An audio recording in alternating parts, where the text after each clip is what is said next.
कांग्रेस नेता एके एंटनी के बेटे अनिल एंटनी बीजेपी में शामिल। बीबीसी डॉक्यूमेंट्री विवाद के बाद छोड़ी कांग्रेस।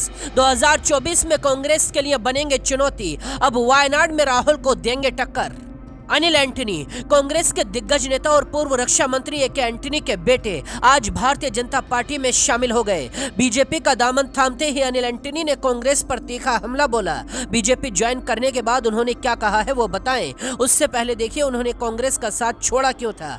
इसी साल जनवरी में अनिल एंटनी अपने एक ट्वीट के बाद कांग्रेस के लिए विलन बन गए थे। पार्टी में ही उनका विरोध होने लगा था। इसके बाद उन्होंने कांग्रेस छोड़ने का ऐलान कर दिया। अनिल एंटनी ने पार्टी से इस्तीफा देते वक्त कहा था कि मुझ पर एक ट्वीट को डिलीट करने के लिए असहिष्णुता के साथ दबाव बनाया जा रहा था। उस वक्त केरल कांग्रेस की अलग अलग शाखाओं ने बीबीसी की बैंड डॉक्यूमेंट्री को दिखाने का ऐलान किया था। उस वक्त अनिल एंटनी इस मुद्दे पर पार्टी लाइन से अलग खड़े हो गए थे। एक तरफ जहां कांग्रेस बीबीसी की डॉक्यूमेंट्री का समर्थन कर रही थी, अनिल एंटनी ने इसका विरोध किया था, जिसे लेकर केरल कांग्रेस में ही घमासान मच गया था। इसी के बाद उनको साइडलाइन करना शुरू कर दिया गया। अब बीजेपी ज्वाइन करने के बाद उन्होंने क्या कहा है, सुनिए। ये मेरा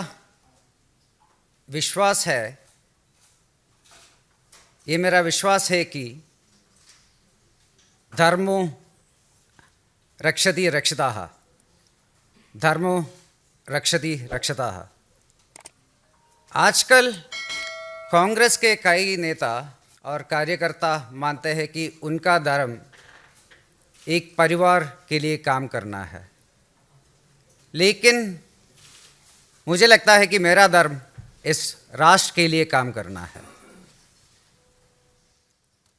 हमारे आदरणीय प्रधानमंत्री जी के पास हमारे देश को अगले 25 साल में एक विकसित राष्ट्र बनाने के लिए एक बहुत स्पष्ट दृष्टिकोण है और उनके पास भारत में सभी के लिए सामाजिक और आर्थिक गतिशीलता और न्याय लेने के लिए भी एक बहुत स्पष्ट दृष्टिकोण है।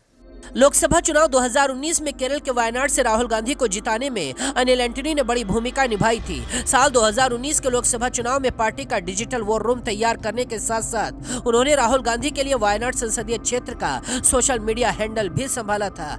बीजेपी ज्वाइन करने वाले अनिल एंटनी के पिता 8 सालों तक कांग्रेस की अगुवाई वाली यूपीए सरकार में रक्षा मंत्री रहे। माना जा रहा है कि आने वाले चुनाव में बीजेपी उन्हें वायनाड से मैदान में उतार सकती है।